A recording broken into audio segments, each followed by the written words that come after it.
നമസ്കാരം. സുവാണിയിലേക്ക് സ്വാഗതം. പഴയ കാലത്ത്, അതായത് ഋഷിമാരുടെയൊക്കെ കാലത്ത്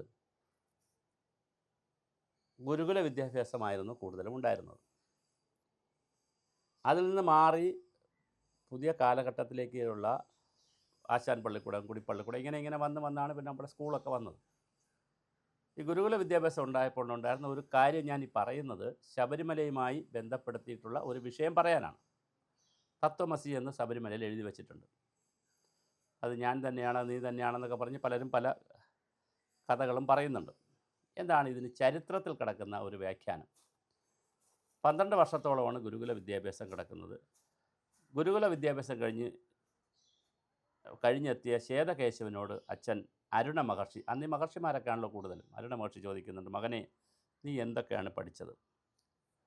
അപ്പോൾ പറഞ്ഞു, ഞാൻ വേദം പഠിച്ചു, വേദാംഗം പഠിച്ചു, ശാസ്ത്രം പഠിച്ചു, അഹങ്കാരം പഠിച്ചു. അഹങ്കാരം എന്ന് പറഞ്ഞാൽ നമ്മളീ പറയുന്ന അഹങ്കാരമല്ല, ഒരു സബ്ജക്റ്റായിട്ടാണ്.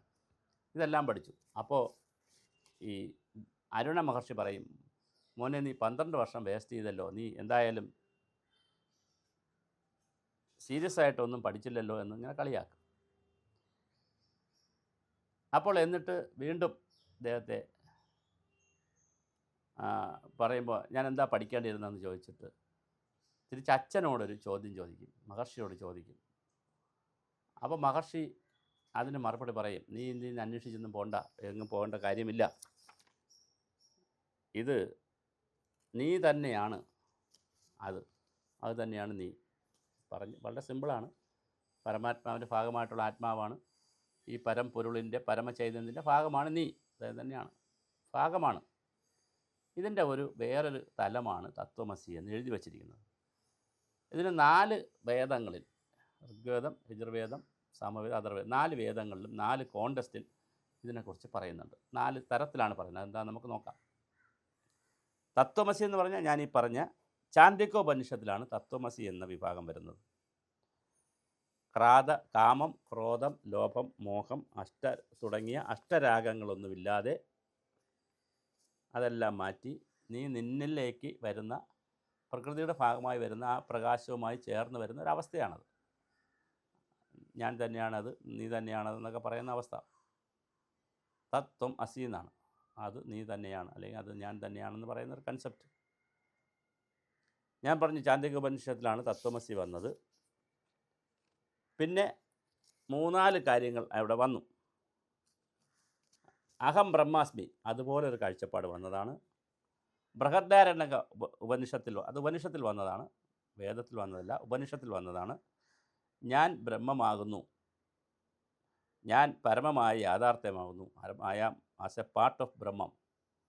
ആത്മാവെന്ന് പറയുന്നത് ഒരു ബോധമാണ്, ആ ബോധം തന്നെയാണ് ബ്രഹ്മം, ഇതെല്ലാം ഒന്നാണ്.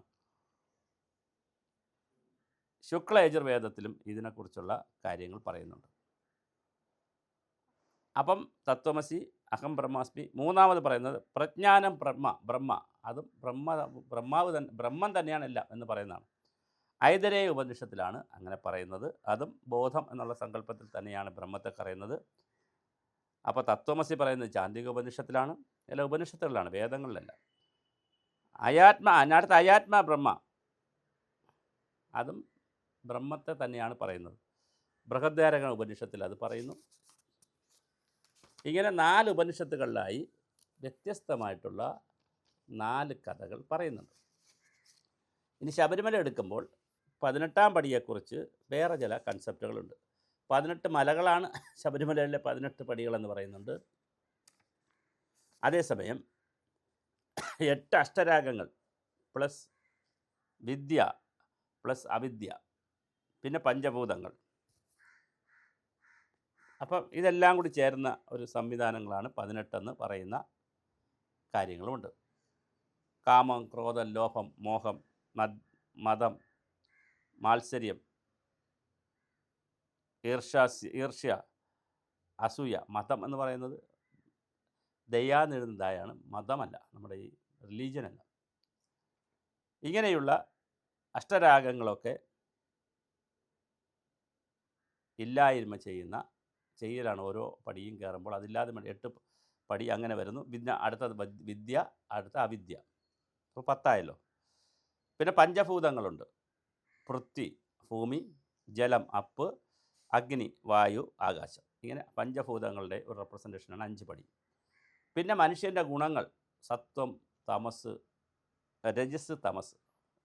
സത്വഗുണം, സാത്വിക ഗുണം ഏറ്റവും ടോപ്പായിട്ടുള്ള നല്ല ഗുണം, ഒരു രജസിൻ്റെ ഗുണം, ഒരു മിഡിൽ പാത്തിലുള്ള ഗുണം, തമസിൻ്റെ ഒരു മോശപ്പെട്ട ഗുണം. ഇനിയാണ് അതങ്ങനെയും ഒരു കഥ പറയുന്നുണ്ട്. പിന്നെ അല്ലാതെ തന്നെ മലകളുടെ എണ്ണം വെച്ചും പറയുന്നുണ്ട്. മലകളുടെ എണ്ണം വെച്ച് പറയുന്നത്, ശബരിമലയെന്ന് പറയുന്നത് 18ഓളം മലകൾ ചേരുന്ന മലയിൽ ഒരു മലയാണ്. അതുകൊണ്ടാണ് 18 പടി വെച്ചു എന്നും ഒരു ഹിന്ദു സമുദായത്തെ സംബന്ധിച്ചിടത്തോളം ഒരു വിഷയമുണ്ട്. പിന്നെ 1000 വ്യാഖ്യാനങ്ങളാണ്. വാളെടുത്തവനെല്ലാം വെളിച്ചപ്പാടാണ്, വാൾ കണ്ടവൻ വെളിച്ചപ്പാടാണ്, കൊണ്ടുവയ്ക്കുന്ന വെളിച്ചപ്പാടാണ്. ആരും ആരെയും അംഗീകരിക്കത്തുമില്ല. എല്ലാവരും അവരവരുടേതായ അഭിപ്രായങ്ങൾ പറഞ്ഞുകൊണ്ടിരിക്കും. 18 മലകളാണ് ശബരിമല, പൊന്നമ്പലം. ഈ പൊന്നമ്പലമേട്ടിലാണ് ഈ ഇത് കൊളുത്തുന്നത്, ഏത് മകരവിളക്ക് ജ്യോതി കൊളുത്തുന്നത്. ഗൗണ്ടർമല, നാഗമല, സുന്ദരമല, ചിറ്റമ്പലമല, ബെൽഗിമല, മാതങ്കമല, മയിലാട് മേടുമല, ശ്രീപാദമല, ദേവർമല, നിലയ്ക്കൽമല, തലപ്പാറമല, നീലിമല, കരിമല, പുതുശ്ശേരിമല, കാളകെട്ടിമല, ഇഞ്ചിപ്പാറമല. ഈ കാളകെട്ടിമലയിൽ വഴിയൊക്കെയാണ് ആൾക്കാർ പോകുന്നത്. ഇതെല്ലാമാണ് 18 പടികളെ, 18 മലകളെ നമ്മൾ പറയുന്നത്. ആ 18 മലകളുടെ പ്രതീകമായിട്ടുള്ള ഒരു മലയിൽപ്പെട്ടതാണ് ശബരി ഇരിക്കുന്ന മലയായ ശബരിമല എന്നും ഒരു വാദമുണ്ട്. അപ്പോൾ തത്വമസി ഞാൻ പറഞ്ഞു. തത്വമസിയുടെ തിയറി വളരെ സിമ്പിളാണ്. അപ്പോൾ ഈ 18 പടിയും കയറി മുകളിൽ ചെല്ലുമ്പോൾ തത്വമസി എന്ന് എഴുതി വെച്ചിട്ടുണ്ട്. അത് നീ തന്നെയാണ്, അല്ല ഞാൻ തന്നെയാണ്, അത് നീ തന്നെയാണ്, തത്വം അസി എന്നാണ്, മറ്റൊന്നുമല്ല. കാണാൻ വന്നിരിക്കുന്ന നീ തന്നെ, ബ്രഹ്മത്തിൻ്റെ ഭാഗമായിട്ടുള്ള, ഈ പ്രപഞ്ചത്തിൻ്റെ ഭാഗമായിട്ടുള്ള, ഉന്മയുടെ ഭാഗമായിട്ടുള്ള, ബോധത്തിൻ്റെ ഭാഗമായിട്ടുള്ള നീ തന്നെയാണിത്, വേറെ ആരുമല്ല എന്ന് പറയുന്ന ഒരു കൺസെപ്റ്റ് ഉണ്ട്. അപ്പോൾ ഇത് ഏതാണ് എന്ന് നമുക്കറിയില്ല. എന്തായാലും പരശുരാമനാണ് ഈ ക്ഷേത്രങ്ങളൊക്കെ പണിതു എന്നൊരു വിശ്വാസമുണ്ട്. അല്ല, തമിഴ്നാട്ടിലെ ശാസ്താ അയ്യർ വിഭാഗത്തിൽപ്പെട്ട ആളുകൾ ശാസ്താക്ഷേത്രങ്ങൾ പണിതു എന്നൊരു കാഴ്ചപ്പാടുമുണ്ട്. കൊളത്തൂപ്പുഴയുണ്ട്, ആര്യങ്കാവിലുണ്ട്, അച്ചൻകോവിലുണ്ട്, കാന്തമലയിലുണ്ട്, പൊന്നമ്പലമേടിലുണ്ട്. അവിടെയെല്ലാം ഈ ക്ഷേത്രങ്ങൾ പണിതു, ചെറിയ ചെറിയ രൂപങ്ങളായിരിക്കാം, പണിതു എന്നാണ് അറിയപ്പെടുന്നത്. എന്തായാലും വളരെ രസകരമായ ഒരു ഇടപാടാണ് അതിനകത്ത് വന്നിരിക്കുന്നത്. ഞാൻ സൂചിപ്പിച്ച പോലെ മനുഷ്യനെ പ്രകൃതിയുമായി ബന്ധിപ്പിക്കുന്നതിനും അതുപോലെ ആത്മീയതയായി ബന്ധിപ്പിക്കുന്നതിനും പരദേവതകളും ദേവതാ സമ്പ്രദായത്തെ ബന്ധിപ്പിക്കുന്നതിനുമൊക്കെ ഉള്ള ചില സൂചകങ്ങളാണ്.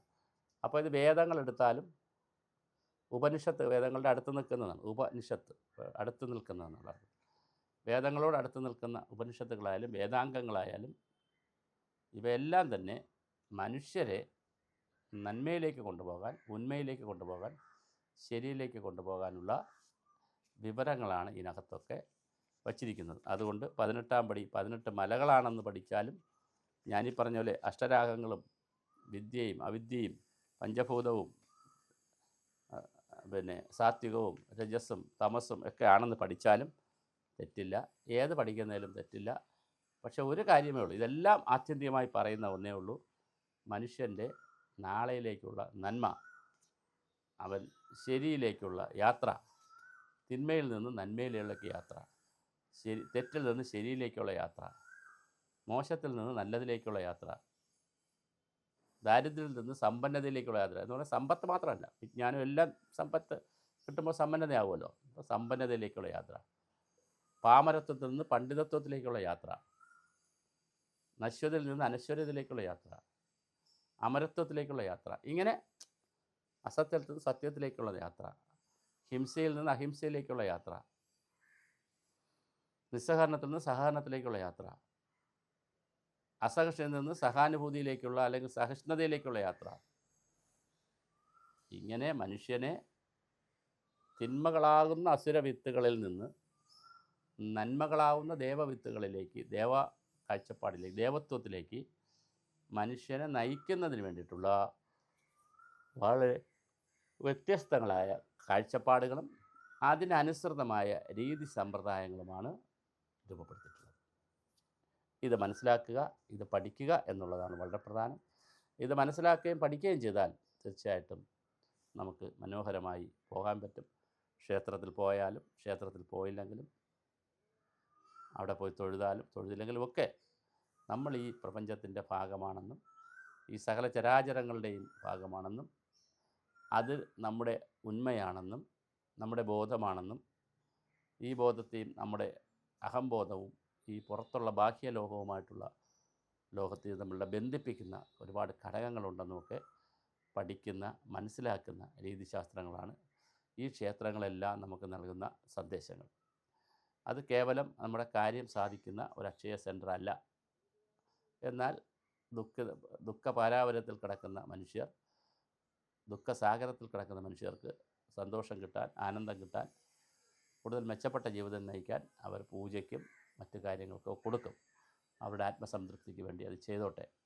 പക്ഷെ അത് ചെയ്യുമ്പോഴും ഞാനീ പറഞ്ഞ ഈ സത്വം, ഈ പ്രപഞ്ചവുമായുള്ള, ഈ പ്രകൃതിയുമായുള്ള മനുഷ്യൻ്റെ ഈ ഉന്മ, ഈ തത്വം മനസ്സിലാക്കിയിരിക്കുക എന്നുള്ളതാണ് വളരെ പ്രധാനം. ഇത് പഠിക്കാൻ നമ്മൾ ശ്രമിച്ചാൽ നമ്മൾ കൂടുതൽ മെച്ചപ്പെട്ടതിലേക്ക് പോകാം. അപ്പോൾ ഞാൻ നേരത്തെ പറഞ്ഞ പോലെ അഹം ബ്രഹ്മാസ്മി എന്നുള്ള കൺസെപ്റ്റിലായാലും തത്വമസി എന്നുള്ള കൺസെപ്റ്റിലായാലും അതുപോലെ തന്നെ അതുപോലെ വരുന്ന കൺസെപ്റ്റുകൾ, പ്രജ്ഞാനം ബ്രഹ്മ എന്നുള്ള കൺസെപ്റ്റായാലും അയാത്മ ബ്രഹ്മ എന്നുള്ള സങ്കല്പമായാലും കൺസെപ്റ്റ്, ഇതെല്ലാം വ്യത്യസ്ത ഉപനിഷത്തുകളിൽ വ്യത്യസ്ത കാലയളവിൽ വ്യത്യസ്ത സമയങ്ങളിൽ പറയുന്നതാണ്. ബേസ് ഒന്ന് തന്നെയാണ്, ഇതിൻ്റെ മൂലധനം ഒന്ന് തന്നെയാണ്. അപ്പോൾ അത് മനുഷ്യന് എങ്ങനെ നേടാം, മനുഷ്യൻ്റെ മനസ്സിൽ നിന്ന് ഈ ദുഷ്ടചിന്തകളെ എങ്ങനെ മാറ്റി ഒരു സത്ചിന്തയിലേക്ക് പോകാം എന്നുള്ളതാണ്. അത്ര എളുപ്പമല്ല കാര്യങ്ങൾ. കാരണം ഈ ഭൗതികമായ ലോകം, ഈ സാമ്പത്തികമായ ലോകം, ഈ അരക്ഷിതമായ ലോകം നിങ്ങളെ എന്നെയും ഓരോ നിമിഷവും വിവിധ രൂപത്തിൽ ഹോണ്ട് ചെയ്തുകൊണ്ടിരിക്കും. അങ്ങനെ ഹോണ്ട് ചെയ്തുകൊണ്ടിരിക്കുമ്പോൾ സിറ്റുവേഷൻ അനുസരിച്ച് നമ്മൾ മാറുകയാണ് ചെയ്യുന്നത്. അപ്പോൾ എനിക്കിങ്ങനെ കംഫർട്ടായതുകൊണ്ടാണ് ഞാൻ ഇങ്ങനെ ഇരിക്കുന്നത്. ഒരു കസേര ഉണ്ടായിരുന്നു, ചിലപ്പോൾ കസേര ഇരുന്നാണ്. കസേര ഉള്ളപ്പോൾ കുറച്ചുകൂടി സോഫ കംഫർട്ട്, നല്ല കംഫർട്ടായത്. അങ്ങനെ എപ്പോഴെന്താണോ അവിടുത്തെ അനുകൂലമായ സാഹചര്യം, അല്ലെങ്കിൽ നമുക്ക് കിട്ടുന്ന സാഹചര്യങ്ങൾ, ഇത് രണ്ടുമുണ്ട്. കിട്ടുന്ന ഇടവും സൗകര്യവും സാഹചര്യവും ഇതെല്ലാം ചേരുന്നതാണ്. നമ്മളുടെ മനസ്സ് പെട്ടെന്ന് അതുമായിട്ട് കഷ്ടപ്പെടാവും. അപ്പോൾ മധുരം കണ്ടാൽ മധുരം കഴിക്കാൻ തോന്നും, എരിവ് കണ്ടാൽ എരിവ് കഴിക്കാൻ തോന്നും, പുളി കണ്ടാൽ പുളി കഴിക്കാൻ തോന്നും. അങ്ങനെ കണ്ണിനും കാതിനും പഞ്ചേന്ദ്രിയങ്ങൾക്ക് സുഖം തരുന്ന ഏത് വസ്തു കിട്ടിയാലും അതിൻ്റെ പിറകെ പോകാനൊരു ട്രെൻഡ് നമ്മൾ കാണിക്കും, എല്ലാവരും കാണിക്കും. അത് മാറ്റിയെടുക്കുക മനുഷ്യ മനസ്സിൽ നിന്ന് എന്നുള്ളതാണ് വളരെ പ്രധാനം. അതത്ര എളുപ്പമുള്ളൊരു പ്രോസസ്സല്ല. മനസ്സിൻ്റെ വികാരങ്ങളെ വിചാരങ്ങളാക്കി മാറ്റുന്നിടത്താണ് അതിന് സാധ്യത കൂടുതലുള്ളത്. അതുകൊണ്ടാണ് ഗാന്ധിജിയൊക്കെ പറഞ്ഞത്, നമുക്ക് വികാരങ്ങളല്ല വേണ്ടത്, വികാരം വേണം, പക്ഷേ അതിൻ്റെ മുകളിൽ വിചാരങ്ങളെ നിർത്താൻ മനുഷ്യർക്ക് കഴിയണം. അങ്ങനെ കഴിയുമ്പോഴാണ് നമുക്ക് മുന്നോട്ട് പോലുള്ള യാത്ര വളരെ ഗൗരവമായി കൊണ്ടുപോകാൻ പറ്റുന്നത്. അങ്ങനെ കൊണ്ടുപോകുന്നതിനുള്ള സഹായകമാകുന്ന ടൂൾസാണ് ഞാനീ പറഞ്ഞ ഈ സങ്കല്പങ്ങൾ. അപ്പോൾ ഒരു മഹർഷി, അരുണ മഹർഷി കേതകേശവനോട് ചോദിക്കുന്ന ഒരു ചോദ്യത്തിൽ നിന്നാണ് നമ്മളിവിടെ എത്തിയത്. അപ്പോൾ ഇങ്ങനെ ചോദ്യങ്ങൾ ചോദിച്ചും പരസ്പരം പഠിച്ചും ആണ് പഴയ കാലത്ത് ആളുകൾ അറിവ് നേടിയിരുന്നത്. ആ അറിവ് നേട്ടത്തിൽ അവർ തിരിച്ചറിഞ്ഞ പ്രകാശമാണ് മനുഷ്യർക്ക് തന്നത്. അതെടുക്കുക എന്നുള്ളതാണ് വളരെ പ്രധാനം. അപ്പോൾ നമ്മൾ ഒരച്ഛനും മകനും, അല്ലെങ്കിൽ പിതാവും മകനും തമ്മിലുള്ള, മഹർഷിയും മകനും തമ്മിലുള്ള സംഭാഷണത്തിൽ നിന്നാണ് നമ്മളിവിടെ എത്തിയത്. പക്ഷേ അത് നമ്മുടെ വർത്തമാനകാല ശബരിമലയുമായും വലിയ ബന്ധമുണ്ട് എന്ന് നൂറ്റാണ്ടുകൾക്ക് മുമ്പ് പറഞ്ഞ അതേ ആപ്തവാക്യം ഇപ്പോഴും എപ്പോഴും നിലനിൽക്കുന്നു. അതാണ് സനാതനധർമ്മത്തിൻ്റെ ഏറ്റവും വലിയ മേന്മ.